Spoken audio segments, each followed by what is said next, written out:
I, 28F, have had a turbulent relationship with my dad, 55M, for as long as I can remember. Growing up, he was always distant and focused on his work as a high-powered corporate lawyer.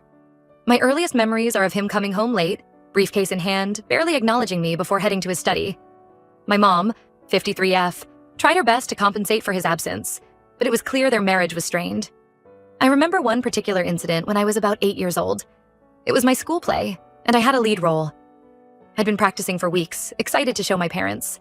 My mom was there in the front row, beaming with pride. But my dad's seat remained empty. He'd promised to come, but a last-minute work emergency came up. I cried myself to sleep that night, clutching the wilted flowers my mom had bought me. As I entered my teenage years, things only got worse. My dad started spending even more time away from home. He'd go on frequent business trips that seemed to multiply every month. When he was home, he was often irritable and quick to anger. I'd hear my parents arguing late at night, their voices carrying through the thin walls of our house. My mom grew increasingly depressed and withdrawn. I'd often find her crying in the kitchen, hastily wiping away tears when she saw me. I tried to comfort her, but felt helpless watching their relationship deteriorate. I started acting out at school, desperate for any kind of attention. My grades slipped, and I got into fights with other students.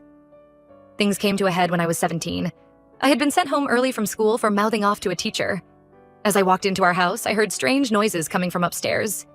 Thinking someone had broken in, I cautiously crept up the stairs. What I saw when I pushed open my parents' bedroom door shattered my world.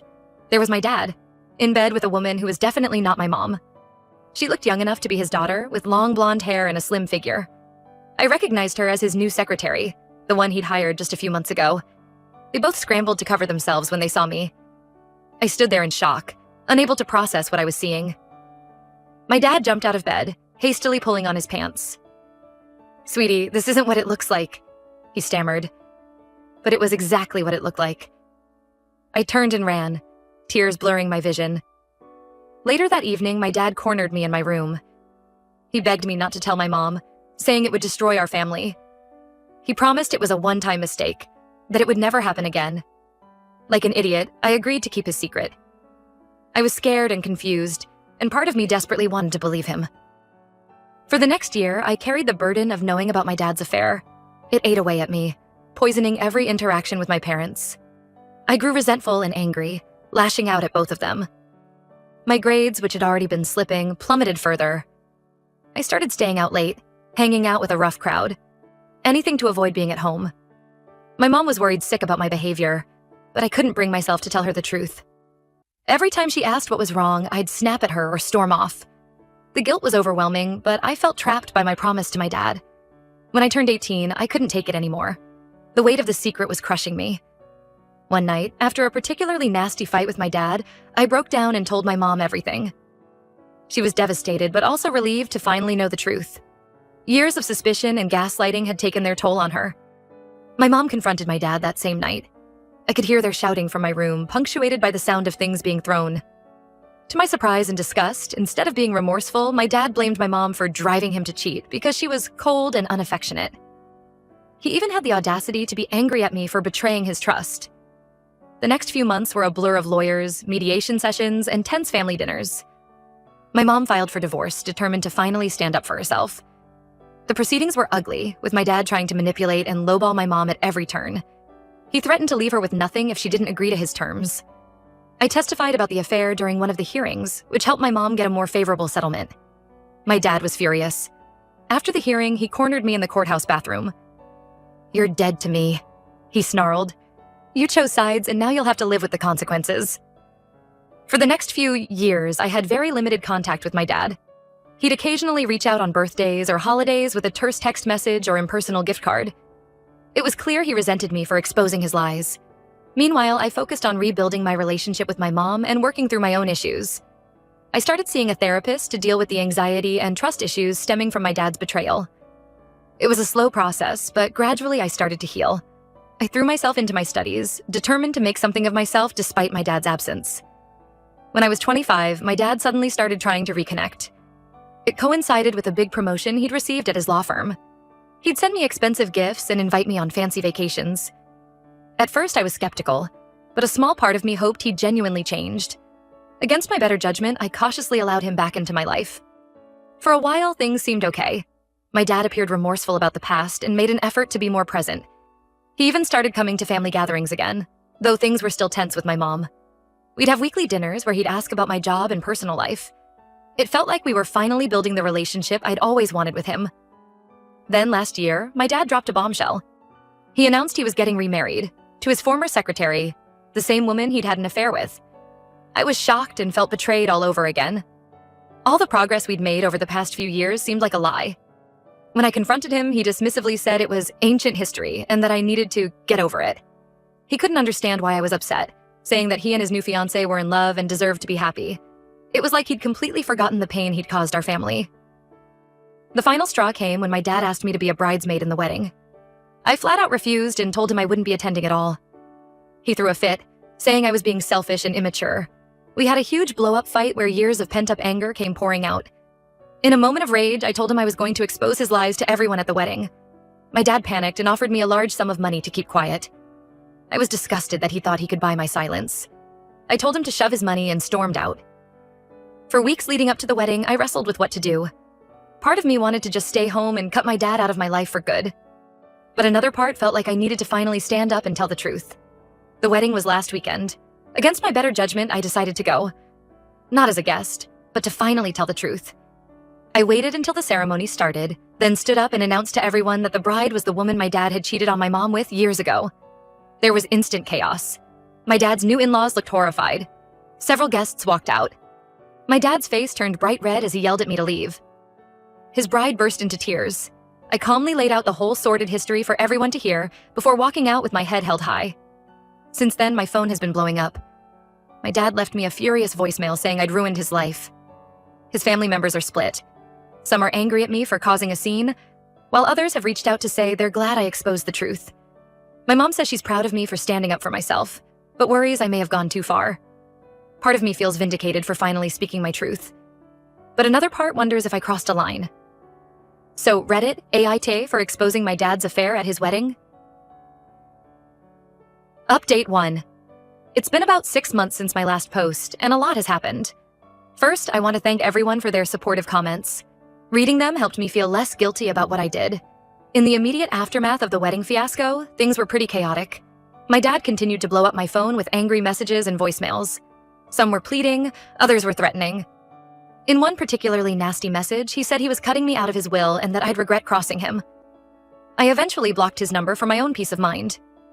His new wife also tried reaching out, claiming she wanted to clear the air. She sent me a long email trying to justify their relationship, saying they never meant to hurt anyone and that true love can't be denied. I found it manipulative and self-serving, so I ignored her attempts to contact me. About a month after the wedding, I was surprised to get a call from my dad's sister, my Aunt Karen. She and I had never been particularly close, as she'd always taken my dad's side in family disputes. Growing up, I remember her always defending my dad's absence at family events, saying he was just working hard to provide for us. But apparently, my revelation at the wedding had caused her to reevaluate a lot of things. Aunt Karen asked to meet up for coffee. When we did, she broke down crying and apologized for not believing me years ago when I first exposed the affair. Turns out my dad had convinced the whole family that I was a troubled teen, making up lies for attention. He'd painted himself as the long-suffering father dealing with a rebellious daughter. Karen admitted she'd had suspicions over the years, but chose to believe my dad's version of events. During our talk, Karen revealed some family history I never knew. Apparently my grandfather, Dad's father, had also been a serial cheater who eventually abandoned the family. Karen was only 10 when it happened, but she vividly remembered the pain and chaos it caused. She said she'd always worried my dad would follow in his footsteps, but desperately wanted to believe he was different. Learning the full truth made her realize she'd been in denial for years. Karen's apology and show of support meant a lot to me. She shared some old family photos and stories, helping me feel connected to a part of my history I'd been cut off from. She's been making an effort to be more involved in my life, which has been nice. We've started having regular Sunday brunches together. Karen even stood up to my dad when he tried to pressure her into taking his side. She told me about a heated phone call where she told him she was ashamed of his behavior and that he needed to take responsibility for his actions. It meant a lot to have someone from that side of the family in my corner. Unfortunately, not everyone in the family has been as understanding. My paternal grandparents are still firmly on Team Dad. They sent me a long, guilt-trippy letter about tearing the family apart and disrespecting your elders. They brought up how much my dad had provided for me financially over the years, as if that excused his behavior. I tossed the letter in the trash without responding. On a more positive note, my relationship with my mom has gotten even stronger through all this. She's been my rock, always there to listen and offer support. We've had a lot of deep conversations about the past, working through our shared trauma together. Mom even started dating again recently, which makes me happy to see. Her new boyfriend seems like a genuinely kind guy who treats her well. It's a stark contrast to how my dad behaved during their marriage. Seeing her smile and laugh again has been healing for both of us. As for my dad, he's still trying to do damage control. He sent out a mass email to friends and family with his side of the story, painting himself as the victim of my vicious lies. He claimed I was unstable and seeking attention, and that his relationship with his new wife only started after his divorce. A few people have fallen for it, but most seem to see through his BS. I've heard through the grapevine that his new marriage is already on shaky ground. Apparently, his wife is having trouble trusting him. Gee, I wonder why. They've been spotted having heated arguments in public, and rumors of more infidelity are swirling. Part of me feels a bit of schadenfreude, but mostly I just feel sad for everyone involved. Ultimately, I stand by my decision to expose the truth, even if the fallout has been messy. I feel like a weight has been lifted off my shoulders. For the first time in years, I'm not carrying around this dark secret. I'm focusing on healing and moving forward with my life. Thank you again to everyone who offered advice and support. It really helped me get through a difficult time. I'm cautiously optimistic about the future and excited to see what the next chapter of my life holds. Update 2. It's been about a year since my original post, and I wanted to give one final update. A lot has changed in my life, mostly for the better. The biggest news is that I recently got engaged. My fiancé James has been incredibly supportive throughout this whole ordeal with my dad. We actually met at a support group for adult children of divorce. At first, we bonded over our shared experiences of family drama. But as we got to know each other better, we realized we had a lot more in common. James has helped me work through a lot of my trust issues and fears about relationships. He's patient and understanding, always willing to listen when I need to vent about family stuff. Seeing his healthy relationship with his own parents has been eye-opening for me. It's shown me what a loving family dynamic can look like. We're planning a small, intimate wedding next spring. Drama-free, I hope. I've decided not to invite my dad or his side of the family, with the exception of Aunt Karen. It wasn't an easy decision, but I feel it's necessary for my peace of mind. I don't want to spend my wedding day worried about potential confrontations or drama. In terms of family, things have mostly settled into a new normal. I'm still not speaking to my dad, and I don't see that changing anytime soon. He made a few more attempts to contact me over the past year, including showing up uninvited at my workplace. That incident really shook me up. He caused a scene in the lobby, yelling about how I'd ruined his life. My coworkers had to call security to escort him out. After that, I had to get a restraining order. It was a difficult decision, but I feel safer now. The day in court was tough, seeing my dad escorted in by bailiffs, hearing him plead with the judge. But I stood firm in my testimony, detailing his pattern of manipulation and boundary-crossing behavior. The judge granted the order, and I felt a sense of relief knowing I had legal protection. My relationship with my mom continues to be strong. She's been thriving in her new relationship and recently moved in with her boyfriend. Seeing her happy and treated with respect has been healing for both of us. She's rediscovered old hobbies and interests that she'd given up during her marriage to my dad. It's like watching her come back to life. Mom's boyfriend Tom has become like a father figure to me in many ways. He's always there with a dad joke or a word of encouragement when I need it. Recently, he asked for my blessing to propose to my mom. I was touched that he valued my opinion so much. Of course, I gave my enthusiastic approval. Aunt Karen has become like a second mother to me. We get together regularly for lunch or shopping trips. She's even offered to help with wedding planning, which I really appreciate. It's nice to have a connection to that side of the family without all the toxic baggage. Karen has been filling me in on some more family history that helps explain a lot about my dad's behavior. Apparently, my grandfather was not only a cheater, but also an alcoholic who could be verbally abusive.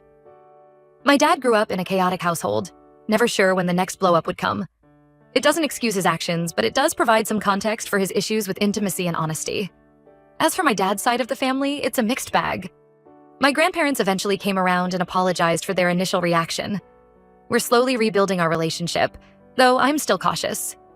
Some cousins and other relatives have reached out to reconnect as well. It's been nice to reestablish those connections, even if things aren't quite the same as before. I've heard through family gossip that my dad and his new wife separated a few months ago. Apparently, she caught him cheating again, this time with a client. They tried couples counseling for a while, but ultimately decided to divorce. I can't say I'm surprised, but I don't take any joy in it either. I just feel sorry for everyone involved, especially any kids that might be affected. There was a brief period where my dad tried to reach out again after his separation. He sent a long email apologizing for everything, saying the breakdown of his second marriage had made him realize his mistakes. Part of me was tempted to respond, to finally have the heart-to-heart I'd always wanted with him. But ultimately, I decided to maintain my boundaries. His pattern of behavior hasn't really changed, and I need to prioritize my own well-being. Overall, I'm in a much better place mentally and emotionally than I was a year ago. Therapy has helped me process a lot of my childhood trauma. I'm learning to set healthy boundaries and prioritize my own well-being.